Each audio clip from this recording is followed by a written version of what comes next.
आज हमें अगर सबसे ज्यादा जरूरत है तो वो है महाभारत के अर्जुन बनने की। अगर किसी को लक्ष्य के बारे में जानना है तो उसे महाभारत के अर्जुन के बारे में जरूर जानना चाहिए, जिनको तीर चलाने के लिए सिर्फ चिड़िया की आंख दिखाई देती थी।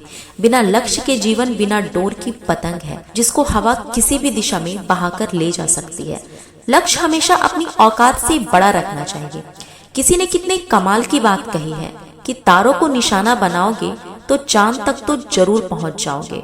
मैं सबकी बात नहीं कर रही हूँ, पर कुछ लोग अपने आप को अपनी कैपेबिलिटी से बहुत छोटा समझ लेते हैं, जिससे वो अपनी जिंदगी में कोई भी लक्ष्य हासिल नहीं कर पाते।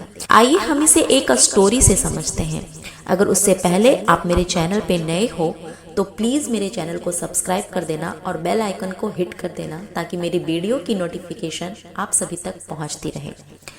किसी गांव में एक साधु रहा करते थे। वो जब भी नाचते थे तभी बारिश होती थी, इसलिए गांव के लोगों को जब भी बारिश की जरूरत होती थी तब लोग उस साधु के पास चले जाया करते थे। उनसे अनुरोध करते थे कि वे नाचें, और जब वो नाचने लगते थे तो बारिश जरूर होती थी। कुछ दिनों बाद गांव में 4 लड़के शहर से आए घूमने। जब उन्हें ये बात पता चली कि साधु के नाचने से बारिश होती है तो उन्हें यकीन नहीं हुआ और वो सुनकर हंसने लगे।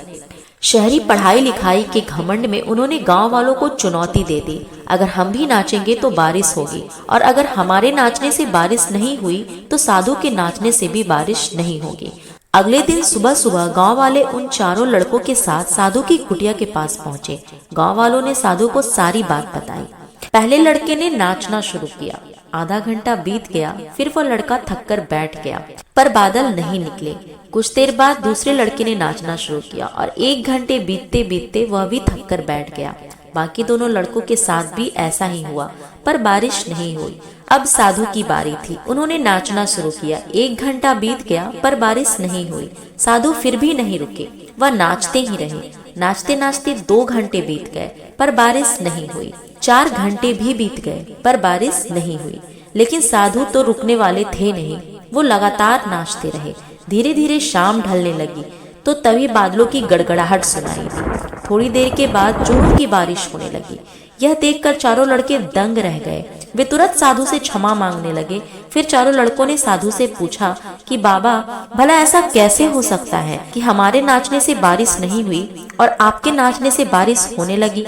साधु ने जवाब दिया कि मैं नाचते वक्त 2 बातों का ध्यान जरूर रखता हूँ। पहली बात तो मैं ये सोचता हूँ कि अगर मैं नाचूंगा तो बारिश को होना ही पड़ेगा, और दूसरी यह कि मैं तब तक नाचूंगा जब तक कि बारिश ना हो जाए। सफलता पाने वाले में भी यही गुण विद्यमान होते हैं। वो जिस काम को भी करते हैं उसमें उन्हें सफल होने का पूरा भरोसा होता है, और वह तब तक उस काम को करते रहते हैं जब तक कि वो सफल ना हो जाए। इसलिए हमें भी अगर सफलता हासिल करनी है तो हमें इस साधु की ही तरह अथक प्रयास करते रहना होगा।